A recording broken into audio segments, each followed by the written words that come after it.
Hi guys! Welcome to Evolve's World. So for today's video, gusto kong share sa inyo yung pupuntahan naming lugar.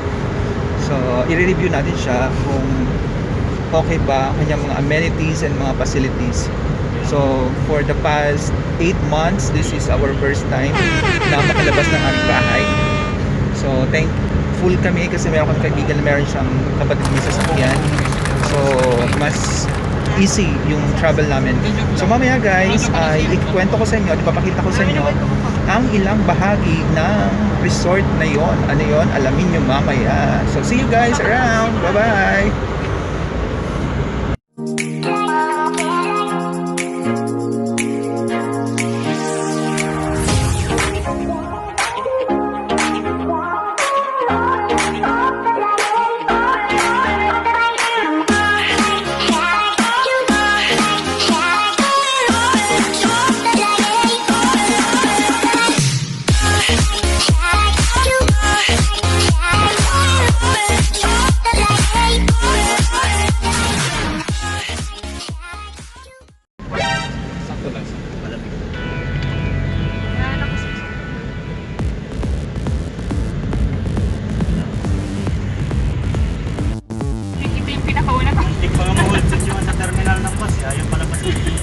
Bakit?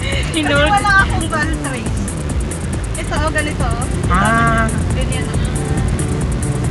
Buti hindi ka din na-recho i-quarantine. Hindi nila ako na-register sa totoo kong pangalan.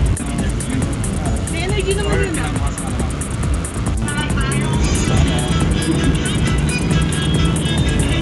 I-review mo yung pansol yan. Pero mag-percentage siya. Yung school pa ang kinikita. Nakakagkas kasi ito eh. Pag kumita, 10%. Marami na magtutukan.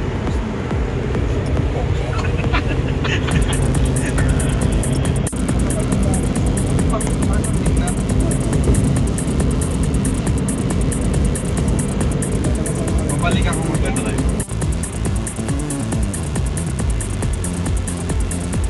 Sa akin, mag-download ka. Ayaw mo.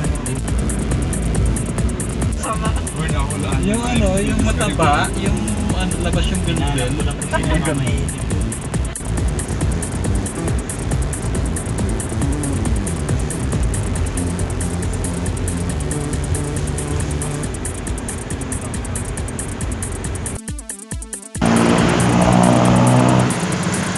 So ayun na nga guys, dahil nauna kami nakarating sa aming area, no, sa aming pupuntahan. So dahil wala pa sila, so 30 minutes pa daw yung pwede kami pumasok doon sa loob. Kaya nakain na kami titig sa, ayan. So titigman namin yung bulalo nila kung masarap ba or hindi. Guys,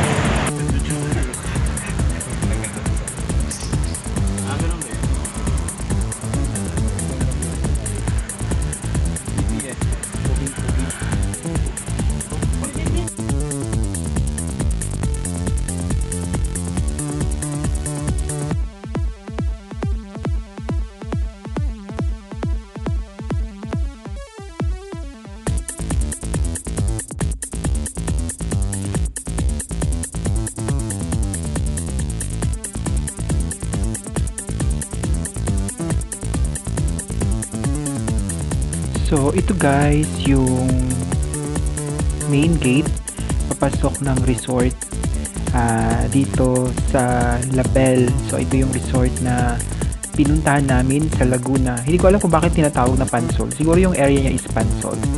So ito yung kanyang big pool.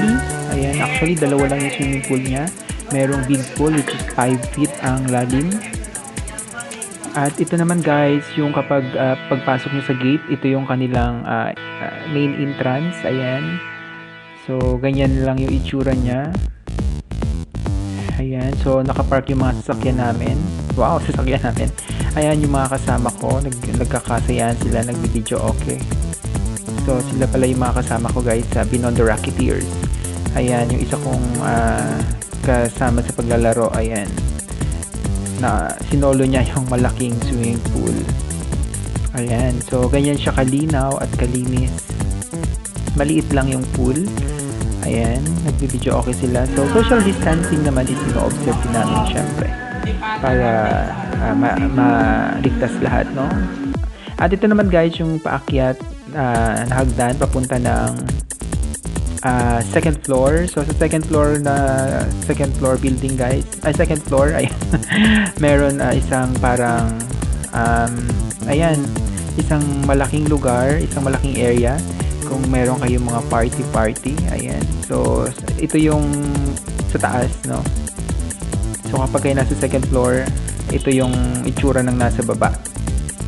So medyo maliit lang siya, ayan. Tapos doon sa other side, meron naman siyang mga available na mini kubo. Ayan. So kung meron kayo pang ibang mga activity, pwede kayong magdaos dyan, no? So actually, yan, dalawa siyang kubo, left and right, pagpasok nyo. Ayan siya. Tapos yung nakita nyo ngayon is mga kwarto yan. So merong malaking room available at meron ding maliit. So ito yung papasok na kinuha naming room. Ayan, so 5 kami, so nagsiksikan kami dyan. Anyway, ano lang naman to, for one night lang na stay. So yan yung aking mga kasama. Ayan, nagpa-cute sila. So kitang-kita na na-enjoy talaga nila yung gabi. At ito yung ilan sa mga kasama ko. At ito, Jenga ba ang tawag dito? So yan guys, laruin nyo rin siya. So ito yung swimming pool na in-enjoy na talaga namin ng sobra. At ayan, konting selfie natin dyan para masulit talaga ang pag-stay natin. So hopefully guys ay mabisita nyo rin itong Labelle Resort dito sa Laguna. Maganda siya, no? At pag-i-enjoy talaga kayo.